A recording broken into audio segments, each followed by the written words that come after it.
GT Holidays இந்தியாவுடைய number 1 tour operator. இப்போ வந்து 10 days யூரோப் டூர் வந்து கூட்டிட்டு போறாங்க. பிரான்ஸ், இட்டலி, சுவிட்சர்லாந்து, ஆஸ்திரேலியா அப்படின்ட்டு வந்து நாடுகள் வந்து கூட்டிட்டு போறாங்க. நீங்க இந்த 2,30,990 வரைக்கும் வந்து பாத்தீங்கன்னா ஃப்ளைட், லோக்கல் டிராவல், அக்காமடேஷன் அப்படின்ட்டு எல்லாமே A to Z வந்து கவர் பண்றாங்க. சேஃப் அண்ட் செக்யூரா வந்து உங்களுக்கு கொண்டு வந்து விடுறாங்க. இப்போ இந்த டூர் அண்ட் டிராவலை வந்து பாத்தீங்கன்னா ஈஸி EMI-ஆவும் நீங்க வந்து கன்வெர்ட் பண்ணிக்கலாம். ஸோ டூர் அப்படினாலே GT Holidays புக் பண்ணுங்க. இந்த நவம்பர்ல வந்து புக்கிங்ஸ் இருக்குது. புக் பண்ணிட்டு யூரோப் டூர் போய் என்ஜாய் பண்ணுங்க. உங்களுக்கு பிடிச்ச ஏரியாவில் பிடிச்ச சம்பளத்தில் வேலை வேணுமா? வேலை ஆப்பை வந்து இன்ஸ்டால் பண்ணுங்க. அதில் ரெஜிஸ்டர் பண்ணுங்க இலவசமாக. இன்னைக்கே உங்களுக்கு பிடிச்ச வேலையை பெறுங்க. சில்வர் ஜூப்ளி ஸ்டார் மோகன் நடித்துள்ள ஹரா இப்பொழுது பிரைம் வீடியோ மற்றும் ஆஹாவில் வந்து ஸ்ட்ரீமிங் ஆகுது. ஒரு நல்ல படம்னு சொல்றாங்க, பார்த்து கண்டுகளிங்க. சசிகுமார் நடிக்கும் நந்தன் செப்டம்பர் 20 முதல் திரையரங்குகளில். இங்கே ஓடிட்டு தான்டா இருக்கணும். ஆனால் வாழ்க்கையில் யாருக்காக ஓடுறோன்னு தெரிஞ்சுக்கணும்ல. உனக்காக நீ எப்போதான்டா ஓட போற?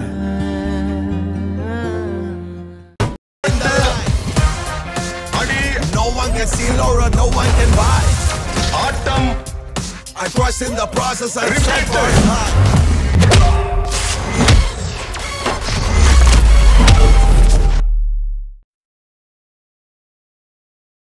ஒரு சாவு எங்க தொலைச்சு பாத்தியாரு? என் லைஃப் எங்க தொலைச்சனும், நான் அங்க போக போறேன்.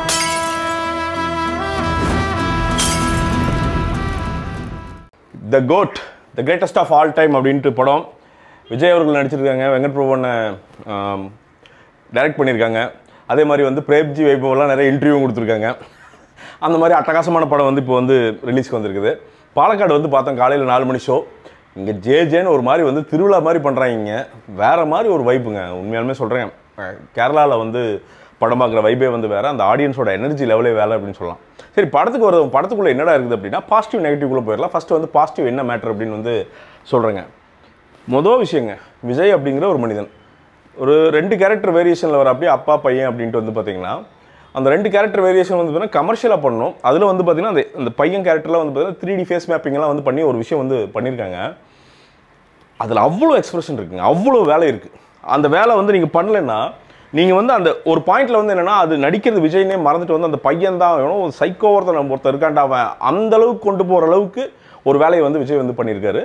அது ரொம்ப ஆச்சரியமாக இருந்தது. அந்த பர்ஃபார்மன்ஸு உசுறு கொடுத்து மனுஷன் நடிச்சிருக்கு. அப்படி இந்த 2 டான்ஸும் சரி, ஏங்க வயசாகிட்டே இருக்குங்க, ஆனாலுமே வந்து பார்த்திங்கன்னா இன்னும் ஸ்பீடு ஜாஸ்தி ஆகுது. அது எப்படிங்கிறது அது அவருக்கு மட்டும்தான் தெரியும். 110% டெடிகேஷனை போட்டு ஒரு வேலையை பண்ணியிருக்காரு. இந்த படத்தோட மொத்த நங்கூரம் வந்து விஜய் தான். அவர் தான் அந்த 2 கேரக்டர் அந்த பேலன்ஸ் அவுட் ஆகிறது தான் வந்து மொத்த படமே அப்படின்னு வந்து சொல்லிடலாம். அந்த வேலையை ஒன்று பண்ணியிருக்காரு வெங்கட் பிரபு. இந்த படத்தோட பாசிட்டிவ் ஏன்னா கமர்ஷியல் ஒரு ஃபார்முலா மிக்ஸ் பண்ண வந்துடுங்களா. இப்போ கண்டென்ட்டாக பண்ணுறது ஒரு விஷயம், கமர்ஷியலுக்குள்ளே ஒரு கண்டென்ட்டை கொண்டு வந்து அதில் ஒரு டெலிவரி, ஒரு டிஞ்ச் ஆஃப் இதெல்லாம் போட்டு அது என்ன மேஜிக்னு புரியாத ஆனால் ஒர்க் ஆகும்.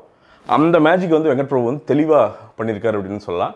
படம் ஃபுல்லாக வந்து பார்த்திங்கன்னா எனக்கு ரொம்ப பிடிச்சது என்னென்னா ஆரம்பத்தில் ஒரு 30 minutes வந்து பார்த்தீங்கன்னா படம் வந்து அப்படி ரேசியாக ஒன்று போயிட்டு அப்படி வந்து ஃபேமிலி மேட்டரில் ஜாலியாக அப்படி காரில் போகிறது, பசங்க கூட்ட பேசுகிறது, காலையில் வந்து பார்த்தீங்கன்னா நைட்டு சரக்கடிச்சிட்டு காலையில் வந்துட்டு முதல்ல பட்டையை போட்டுட்டு பையனுக்கு வந்து பார்த்தீங்கன்னா பட்டையை போட்டு விட்டு அவனை டார்ச்சர் பண்ணுறது அப்படின்ட்டு ஒரு ஜாலியான ஒரு குடும்பஸ்தனாக விஜய் வந்து பார்த்திங்கன்னா ரொம்ப நாள் கழித்து ஃபன்னாக நிறைய விஷயங்கள் வந்து பண்ணியிருப்பார். அந்த போர்ஷன்லாம் வந்து பார்த்திங்கன்னா அவ்வளோ பியூட்டிஃபுல்லாக இருக்கும்.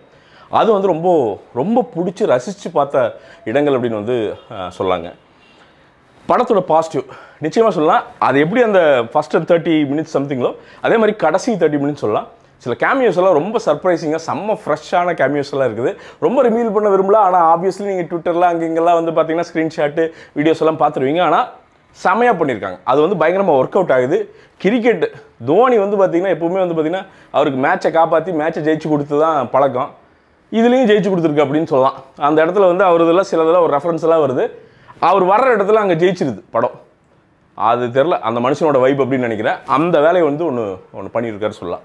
விஎஃப்எக்ஸில் எங்கே கிரெடிட் கொடுக்கணும் அப்படின்னா அந்த குட்டி விஜயோட அந்த விஎஃப்எக்ஸ் இருக்குல்ல, அந்த பையன் விஜயோட விஎஃப்எக்ஸு இந்த யூஎஸில் பண்ண விஎஃப்எக்ஸு அது வந்து உண்மையாலுமே தெளிவாக பண்ணியிருக்காங்க. அந்த டிஏஜிங் மேட்டரை வந்து தெளிவாக பண்ணி அதை வந்து ரொம்ப ஒரு துளி கூட பிசுறு இல்லாமல் ஒரு பாயிண்டில் நம்ம அந்த கேரக்டரோட மெர்ஜ் ஆகிற அளவுக்கு வந்து பார்த்திங்கன்னா ஒரு வேலையை செஞ்சு நமக்கு வந்து டெலிவரி பண்ணியிருக்காங்க. அது படத்துடைய மிகப்பெரிய பாசிட்டிவ் அப்படின்னு வந்து சொல்லலாம். படத்துடைய மிகப்பெரிய பாசிட்டிவ் யுவன் வந்து பார்த்தீங்கன்னா பாட்டில் விட்டதை பிஜிஎம்மில் பிடிச்சிருக்காரு அப்படின்னு சொல்லலாம்.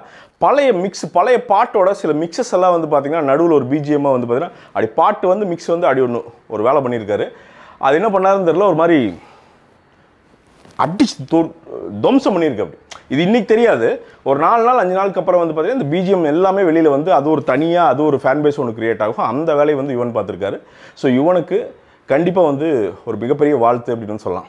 அதே மாதிரி படத்தோட பாசிட்டிவ் அப்படின்னு சொன்னால் கண்டிப்பாக பிரசாந்த் இவங்களாம் வந்து பார்த்திங்கன்னா கூட நடிச்சு சும்மா வந்தோமா போனோமா அப்படின்ட்டு இல்லாமல் அவங்களும் வந்து பயங்கரமாக வேலையை பார்த்துருக்காங்க. பிரசாந்த் சார்லாம் வந்து பயங்கரமாக வந்து பார்த்திங்கன்னா அந்த எஃபர்ட்டை போட்டு ஒரு தள்ளுதல்னு தள்ளியிருக்காரு.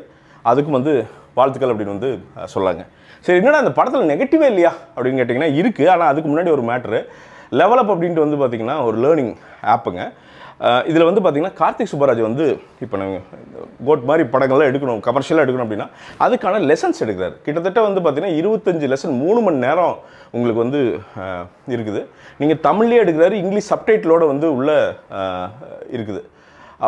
தெளிவாக இருக்குங்க. அதுவும் போக வந்து பார்த்தீங்கன்னா டீட்டெயில்டு கோர்ஸ் அந்த விஷயங்களும் வந்து பார்த்திங்கன்னா உள்ளே இருக்குது. கோர்ஸ் கம்ப்ளீஷன் சர்டிஃபிகேட் தர்றாங்க. கைட் புக் வந்து உள்ளே இருக்குது. அதே மாதிரி பிரசாந்த் 50 அப்படின்னு கோட் யூஸ் பண்ணிங்கன்னா 50% ஆஃபர் வந்து இருக்குது.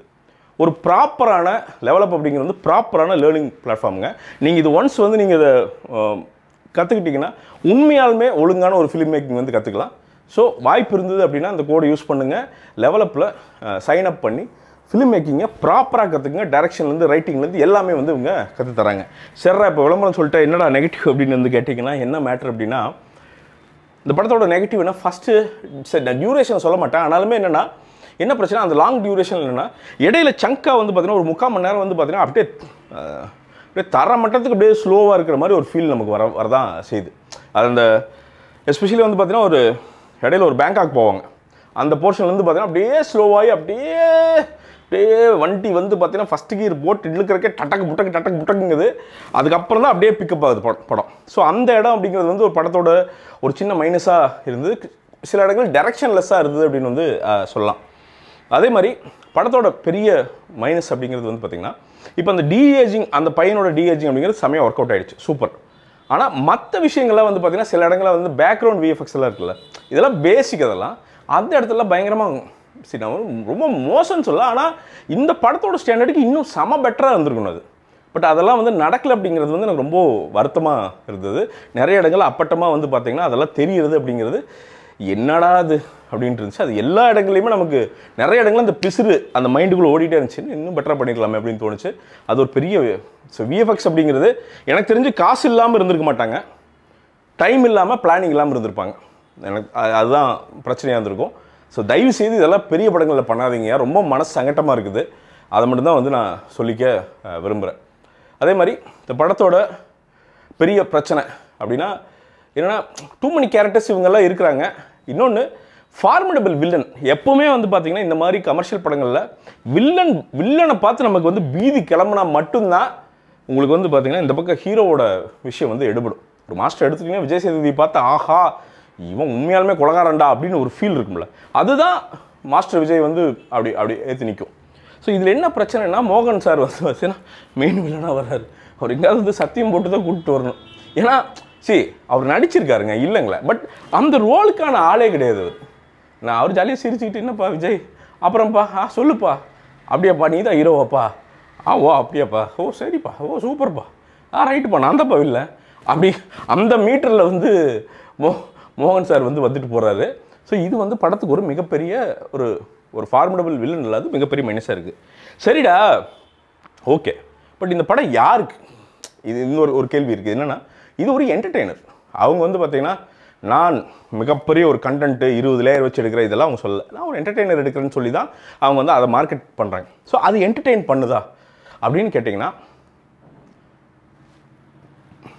இதுதான் கிராஃபுங்க. இப்படி வருது, அப்படியே என்டர்டெயின் ஆகுது, அப்புறம் கொஞ்சம் உழுகுது, அப்படியே படுக்குது, அப்புறம் அப்படியே பிக்கப் ஆகுது, அப்படியே அந்த கேமியோ அந்த விஷயம் பர்ஃபார்மன்ஸ் இதெல்லாம் அப்படியே ஏறி நிற்குது. இதுதான் படத்தோட கிராஃப் இதுதான். ஸோ ஓவரால் ஒரு ஃபேமிலியாக நீங்கள் போய் உட்காந்து நீங்கள் இதை பார்த்தீங்க அப்படின்னா சூப்பரில் அப்படின்னு வந்துடுவீங்க. நீங்கள் ரொம்ப யோசிக்காமல் சினிமாவில் யோசிக்காமல் போனீங்கன்னு வச்சுக்கலாம், உங்களுக்கு வந்து ஃபேமிலியாக அதுக்கு ஒரு பேக்கேஜை வெங்கட் பிரபு வந்து கரெக்டாக அது உங்களுக்கு தெரில தப்பெல்லாம் உட்காந்துதாங்க. நாங்கள் உட்காந்துருந்தா வேலை இல்லாமல் உட்காந்து இப்படி நோண்டி உட்காந்து ஒவ்வொரு லேயராக நோட்டிகிட்டு இருக்கோம்ல, எங்களுக்கெல்லாம் வந்து பார்த்தீங்கன்னா அது தெரியும் இது தப்பா அது தப்புட்டு. ஒரு ஜென்ரல் ஆடியன்ஸாக போய் உட்காரப்போ வந்து பார்த்தீங்கன்னா அவங்களுக்கு என்டர்டெயின்மெண்ட்டு இந்த தப்புகளை விட என்டர்டெயின்மெண்ட் ரொம்ப ஜாஸ்தியாக இருக்கிறது தான் வந்து இந்த படத்துடைய மிகப்பெரிய பாசிட்டிவாக இருக்கும் அப்படின்னு வந்து நான் நினைக்கிறேங்க. ஸோ ஓவரால் ஒரு வாட்சபிள் என்டர்டெய்னர். ரொம்ப சினிமா லவர்ஸ், டீப் கிரிட்டிக்ஸ் எல்லாம் உள்ளே போய் உட்காந்திங்கன்னா நிறைய இடங்கள் வந்து டிசப்பாயிண்ட் பண்ணும். ஒரு ஜென்ரல் ஆடியன்ஸை போய் உட்காந்திங்கன்னா ஜாலியாக உங்கள் ஃபேமிலியோட பாப்கார்ன் பாட்டும் பசங்க பிள்ளைங்களாம் வந்து ஒரு டான்ஸ் ஆட விட்டுக்கிட்டு ஜாலியாக ஒரு 4 டைலாக் எடுத்துக்கிட்டு எக்ஸ்பிரஷன்லாம் பிரித்து எடுத்துருக்காரு விஜய். அதெல்லாம் பாட்டு ஜாலியாக வெளில வந்துடுவீங்க. இதுதான் தி கோட் அப்படின்னு நான் சொல்லிக்க விரும்புகிறேன். பைதவே இது வந்து ரோர் சவுத் என்னுடைய பிராண்டுங்க. இப்போ தான் வந்து ஸ்வெட் ஷர்ட் லான்ச் பண்ணோம். ஒன்றும் பெருசாக விளம்பரம் இல்லை. ஒரு தடவை வாங்கி பாருங்கள் என்ன குவாலிட்டி அப்படின்னு உங்களுக்கு தெரியும். நல்லதாக பண்ணியிருக்கோம், நல்லதாக போகும், விற்கும் அப்படின்னு வந்து நான் நம்புகிறேன். இந்த லிங்க் இருக்குதுங்க, கிளிக் பண்ணி வாங்கி சப்போர்ட் பண்ணுங்கள். ஸோ அதாங்க கோட்டு. மீண்டும் ஒரு விமர்சனம், முன்னோட்டம் இல்லாட்டி வீடியோவுடன் உங்களை சந்திக்கிறேன். அதுவரை நன்றி, வணக்கம்.